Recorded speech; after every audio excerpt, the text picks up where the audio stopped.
ఉగాది జీవిత పరమార్థాన్ని వివరిస్తుంది. ఎగ్జాక్ట్లీ. అంటే ప్రధానమంత్రి మోదీ గారు ఏం చదువుకున్నారు, ఏం చేశారు, ఎక్కడ పట్టా పొందారు, ఒక ఛాయ్ వాలాకి ఇవన్నీ సాధ్యమా అని ఎవరెవరైతే విమర్శిస్తున్నారో వీళ్ళందరికీ చెంపపెట్టండి ఈయన ఇచ్చే ప్రతి ఒక్క స్టేట్మెంట్ కూడా. మన్ కీ బాత్లో కూడా రేడియో అంతరించిపోతున్న వేళలో మన్ కీ బాత్ ద్వారా ప్రతి దగ్గర కూడా ప్రతి రాష్ట్రంలో ఆ రాష్ట్రంలో ఉండే ప్రత్యేక జిల్లాలలో ఏవైతే కళలు అంతరించిపోతున్నాయో ఆ కళల గురించి ప్రస్తావిస్తున్నారు. దానికి ప్రత్యేకంగా ఆదరణ కల్పించే ప్రయత్నం చేస్తున్నారు. తెలుగు రాష్ట్రాలకు సంబంధించి తెలంగాణకు సంబంధించి ఏదైతే కంచి అంటాను ఒక ఇక్కడ పోచంపల్లి పట్టుకు సంబంధించి మన్ కీ బాత్లో మాట్లాడారు. అలాగే ఆంధ్రప్రదేశ్ సంబంధించి కొండపల్లి బొమ్మల గురించి మాట్లాడారు. అలాగే గోదావరి జిల్లాల్లో ఏదైతే ప్రత్యేకమైన చేనేత వస్త్రం ఉందో దాని గురించి మాట్లాడారు. అలాగే ఇక్కడ కరీంనగర్ నిజామాబాద్ వీటికి సంబంధించి పసుపుకు సంబంధించి మాట్లాడారు. ప్రతిదీ కూడా మన్ కీ బాత్లో ఎక్కడెక్కడ భారతీయ మూలాలు ఉన్నాయో వాటన్నిటిని వెలికి తీసుకొచ్చి మన్ కీ బాత్ ద్వారా ప్రజలను ఉద్దేశించి ప్రసంగించడం, ఆయా ప్రాంతాల భాషలు సంస్కృతులు అక్కడ ఉండే జీవన విధానాల మీద కూడా నొక్కి ఒక్కానించి మాట్లాడడం అనేది నిజంగా ప్రధాని మోదీ గారికి సాధ్యమేమో అనిపిస్తుంది. ఇక్కడ కూడా చూడండి, ఉగాది జీవిత పరమార్థాన్ని వివరిస్తుంది. మన చాలామంది ఒకప్పటి నుంచి అనాదిగా వస్తున్న సంప్రదాయం ఏంటంటే ఉగాది రోజు మనం పంచాంగ శ్రవణం చేస్తాం. ఎందుకు పంచాంగ శ్రవణం చేస్తాం? ఏదో పచ్చడి తింటాం, పంచాంగ శ్రవణం చేస్తాం కాదు. దాంట్లో కూడా జీవిత పరమార్థం ఉందని మోదీ గారు ఎంత చక్కగా మాట్లాడడం అనేది నిజంగా తెలుగు వారందరూ గర్వించదగ్గ విషయం. ఎందుకంటే ఉగాది పర్వదినాన్న ఏదైతే పంచాంగ శ్రవణం చేస్తామో అంతకుముందు పొద్దున లేచి తలంటి స్నానం చేసి కొత్త బట్టలు ధరించి షడ్రుచుల సమ్మేళనంతో కూడిన ఉగాది పచ్చడి తింటాం. షడ్రుచులు అందరికీ తెలిసిందే, తీపి, పులుపు, వగరు, కారము, చేదు అన్నీ.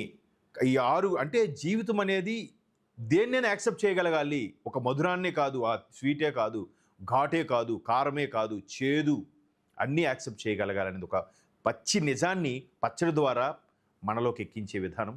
అలాగే ఆ రోజు పంచాంగ శ్రవణం ద్వారా దేశం సంవత్సరం పొడవునా ఏ నెలల్లో వర్షాలు పడవచ్చు, ఏ నెలలో వర్షాలు పడకపోవచ్చు, ఈ సంవత్సరం క్షామం ఏర్పడుతుందా అంటే కరువు ఏర్పడుతుందా, లేదంటే వర్షాభావ పరిస్థితులు ఇబ్బంది కలిగిస్తాయా అనే దాని మీద కూడా ముందుగా పంచాంగ శ్రవణం చేయడం వల్ల ఈ నెలలో వర్షాలు రావు అంటే మనం ఈ పంట వేసుకోవాలి, ఈ నెలలో వర్షాలు పడతాయి నీరు ఎక్కువ అవసరమైన పంట వేసుకోవాలి, లేదా అసలు వర్షాలే పడవు సో జాగ్రత్తగా ఖర్చు పెట్టుకోవాలి, మన ధాన్యం నిలవ ఉంచుకోవాలి అని ఎంత ముందు చూపుతో చేశారండి.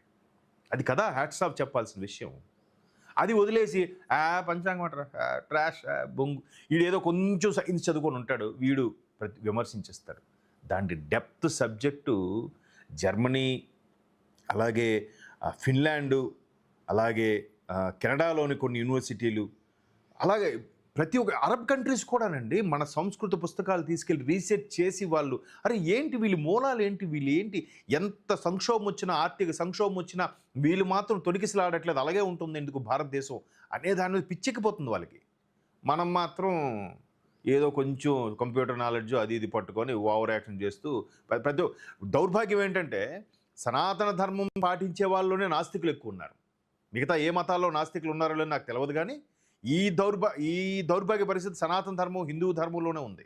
ఎక్కువ మంది నాస్తికులు అంటే కొంచెం science known is a drop అన్నట్టుగా ఆ డ్రాప్ సైన్స్ పట్టుకొని అన్నోన్ని వీడు చూడండి వీడికి తెలియంది విమర్శించేస్తూ ఉంటాడు.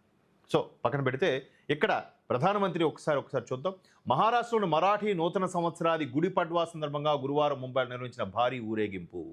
ఒక మరాఠా ప్రజలకు, తెలుగు ప్రజలకు, కన్నడిగులకు కూడా ఉగాది ఒక కొత్త సంవత్సరానికి నాంది. తెలుగు సంవత్సరం, కన్నడ సంవత్సరం, మరాఠా సంవత్సరం.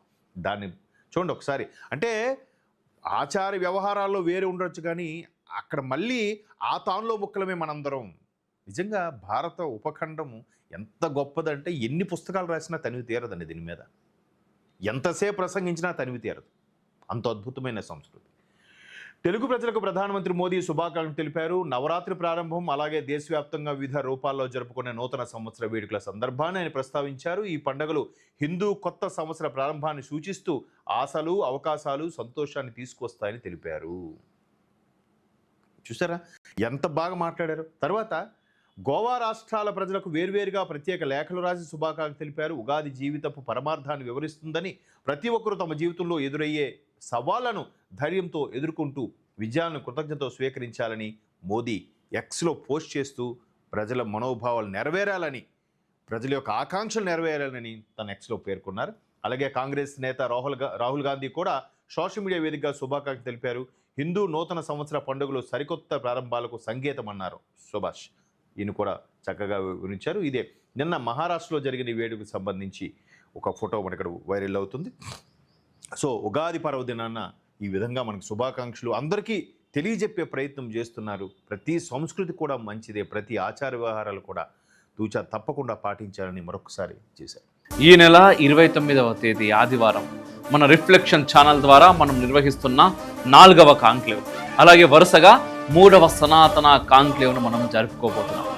గత 2 సంవత్సరాలుగా మనం నిర్వహించిన కాంక్లేవ్స్ ఏ స్థాయిలో జరిగాయో మీ అందరికీ తెలుసు. అద్భుతమైన వక్తలు, వివిధ అంశాల మీద లోతైన చర్చలు, వీటన్నిటిని మించి సనాతన అవార్డ్స్ పేరుతో క్షేత్ర స్థాయిలో నిశ్శబ్దంగా ధర్మం కోసం పనిచేస్తున్న వీరులను మనం గౌరవించుకున్నాం. ఇంకా వైభవంగా ఈ కార్యక్రమాన్ని మనం నిర్వహించుకోబోతున్నాం. మనం చేస్తున్న ఈ భారీ కార్యక్రమాలకు ఖచ్చితంగా ఆర్థిక వనరుల అవసరం ఉంటుంది. గత 3 కాంక్లేవ్స్ కూడా ఎన్నో కష్ట నష్టాల కోర్చి మనం చేసుకున్నాం. ఒక జాతీయవాద ఛానల్కు యాడ్స్ ఇవ్వడానికి కూడా ఈరోజు కార్పొరేట్ సంస్థల దగ్గర నుంచి చిన్న వారి దాకా అందరూ వెనకాడుతున్నారు. ఈసారి సనాతన కాంక్లేవ్ విజయవంతం కావడానికి మీ సహకారం కోరుతున్నారు. ఇది కేవలం ఒక ప్రోగ్రామ్స్ కోసం ఇచ్చే డబ్బు కాదు, ఇది ధర్మ యుద్ధానికి మీరిచ్చే మద్దతుగా మేము చూసుకుంటాం. ఈ కార్యక్రమానికి వచ్చే ప్రతి ఒక్కరు కూడా కింద కనిపిస్తున్నటువంటి www.reflectionbharat.com వెబ్సైట్లోకి వెళ్ళి తప్పకుండా రిజిస్టర్ చేసుకోండి.